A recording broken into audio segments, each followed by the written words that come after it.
Baking പൗഡറും baking soda ഒന്നും ഇല്ലാതെ തന്നെ നമുക്കൊരു ടീ കേക്ക് ഉണ്ടാക്കിയെടുക്കാം കേട്ടോ.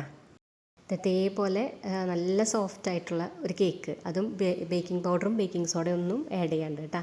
അപ്പോൾ നമുക്ക് ഉണ്ടാക്കി നോക്കാം. അതിനായിട്ട് 2 മുട്ടയുടെ വെള്ളം എടുത്തിട്ട് നമ്മൾ ആദ്യം തന്നെ ഇതേപോലെ ബീറ്റ് ചെയ്യാം കേട്ടോ. ഒന്നിങ്ങനെ ഇതേപോലെ ഒന്ന് പതഞ്ഞ് വരുമ്പോൾ നമ്മൾ 1/2 ടീസ്പൂൺ വാനില എസൻസും കൂടെ ആഡ് ചെയ്യാം. അപ്പോൾ വാനില പൈനാപ്പിളോ നിങ്ങൾക്ക് ഇഷ്ടമുള്ള എസൻസ് ആഡ് ചെയ്യാം. അപ്പോൾ അത് നന്നായിട്ട് ബീറ്റ് ചെയ്ത് കൊടുക്കാം.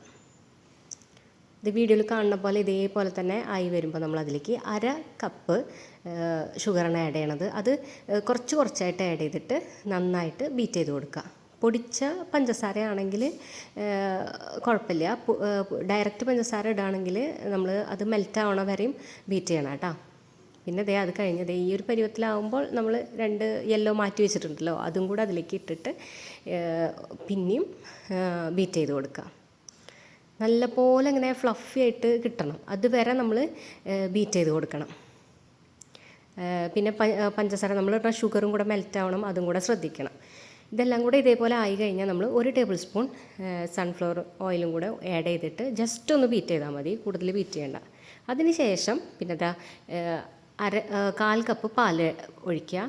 പാലൊഴിച്ച് അതിൻ്റെ കൂടെ തന്നെ നമ്മൾ 1/2 കപ്പാണ് മൈദ എടുത്തെടുക്കണേ. അപ്പോൾ ആ മൈദ 2 ടേബിൾ സ്പൂൺ വീതം ഇങ്ങനെ കുറച്ചിട്ടിട്ട് ഇതേപോലെ ഒന്ന് ഫോൾഡ് ചെയ്ത് കൊടുക്കുക കേട്ടോ. നമ്മൾ ബേക്കിംഗ് പൗഡറും ബേക്കിംഗ് സോഡയും ഒന്നും ഇടാത്ത കാരണം തന്നെ ഇങ്ങനെ കുത്തി ഇളക്കണ്ട, ഇങ്ങനെ മെല്ലെ കുറച്ചായിട്ട് ഇട്ടിട്ട് അല്ലെങ്കിൽ കട്ട പിടിക്കും. അപ്പോൾ അതിനാണ് കുറച്ചായിട്ട് ഇട്ടിട്ട് ഇതേപോലെ ഫോൾഡ് ചെയ്ത് കൊടുക്കുക. അതിലേക്ക് 1/4 ടീസ്പൂൺ വിനെഗറും കൂടെ ആഡ് ചെയ്യാം. എന്നിട്ട് കുറച്ച് കൂടെ നേരം ഇതേപോലെ ഒന്ന് ആ വിനെഗറൊന്ന് മിക്സ് ആവാൻ വേണ്ടിയിട്ടൊന്ന് ഫോൾഡ് ചെയ്യുക, അത്രയേ ഉള്ളൂ.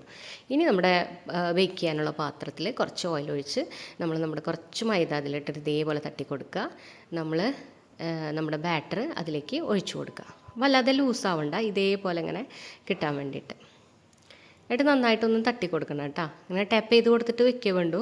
ഇതിപ്പോൾ ഞാൻ എന്താ ചെയ്യുന്നത്, മറ്റേ ഇതിൻ്റെ സെൻറ്ററിൽ കുറച്ചൊരു കൊക്കോ പൗഡറിൻ്റെ ടേസ്റ്റ് ഉണ്ടാവാൻ വേണ്ടിയിട്ട് ഇത് കൊക്കോ പൗഡർ ഇങ്ങനെ ഒന്ന് ആക്കി കൊടുത്തിട്ടുണ്ട്. അപ്പോൾ കുറച്ച് നമ്മുടെ ചായ ഇരിക്കുന്ന അരിപ്പുണ്ടല്ലോ, അതിലിങ്ങനെ കൊക്കോ പൗഡർ എടുത്തിട്ട് ഇതേപോലെ ഒന്ന് ആക്കി കൊടുത്തത്. എല്ലായിടത്തും തട്ടി കൊടുത്താൽ മതി. വെറുതെ ജസ്റ്റ് ഒരു ലൈൻ ഇങ്ങനെ കിട്ടാൻ വേണ്ടിയിട്ടായിരുന്നു. അപ്പോൾ ബാക്കിയുള്ള ബാറ്ററും കൂടെ അതിലേക്ക് ഇട്ടിട്ടുണ്ട്. അത് ഇടണമെന്നില്ല കേട്ടോ, കൊക്കോ പൗഡർ ഓപ്ഷനിലാണ്, നിങ്ങൾ ഇടണ്ട. ഡയറക്റ്റ് ഇത് ഒഴിച്ചിട്ട് ബേക്ക് ചെയ്താൽ മതി. പിന്നെ നമ്മുടെ പാത്രം ചൂടായിട്ടുണ്ട്, ഒരു 10 മിനിറ്റ് ചൂടാക്കിയാൽ മതി. അതിലേക്ക് നമ്മുടെ ബാറ്റർ ഇറക്കി വെച്ചിട്ടുണ്ട്. പിന്നെ 1/2 മണിക്കൂർ കഴിയുമ്പോഴേക്കും നമ്മുടെ കേക്ക് ശരിയായിട്ടുണ്ട് കേട്ടോ. അപ്പോൾ ഈ പാത്രം വയ്ക്കുമ്പോൾ എയർ പോകുന്നുണ്ടെന്ന് തോന്നുകയാണെങ്കിൽ ഇതേപോലെ ഒരു പാത്രത്തിൽ വെള്ളം അതിൻ്റെ മേലെ വെച്ചാൽ മതി കേട്ടോ. പിന്നെ നമ്മൾ സാധാരണ പോലെ തന്നെ ഒരു പ്ലേറ്റ് വെച്ചിട്ട് നമ്മുടെ കേക്ക് പുറത്തേക്ക് എടുക്കാം. നല്ല സോഫ്റ്റായിട്ടുള്ള കേക്കാണ്, നല്ല ടേസ്റ്റാണ്. എല്ലാവരും ഒന്ന് ട്രൈ ചെയ്ത് നോക്കണം. പിന്നെ പ്രത്യേകിച്ച് ബേക്കിംഗ് പൗഡറും ബേക്കിംഗ് സോഡയൊന്നും ഇല്ലാതെ തന്നെ ഇത്ര അടിപൊളിയായിട്ട് തന്നെ നമുക്ക് ഉണ്ടാക്കാൻ പറ്റും. എന്തായാലും എല്ലാവരും ഒന്ന് ട്രൈ ചെയ്ത് നോക്കണം. അപ്പോൾ ഒരു പ്രാവശ്യം നിങ്ങളിത് ഉണ്ടാക്കിയിട്ടുണ്ടെങ്കിൽ ഉറപ്പായിട്ടും പിന്നെ ബേക്കിംഗ് പൗഡറും ബേക്കിംഗ് സോഡയും ഇടില്ല, അത് ഉറപ്പാണ്. അപ്പോൾ എല്ലാവരും ഒന്ന് ഉണ്ടാക്കി നോക്കിയിട്ട് ഒന്ന് അഭിപ്രായം പറയണം. പിന്നെ ഈ കൊക്കോ പൗഡർ ഇടണമെന്നില്ല കേട്ടോ, ഞാൻ ഇട്ടത് ശരിക്കും അങ്ങോട്ട് ആയിട്ടില്ല. അപ്പോൾ നിങ്ങൾ എന്തായാലും ഇത് ചെയ്ത് നോക്കിക്കോളൂ, അഭിപ്രായം എന്തായാലും കമൻറ്റിൽ പറയണം കേട്ടോ.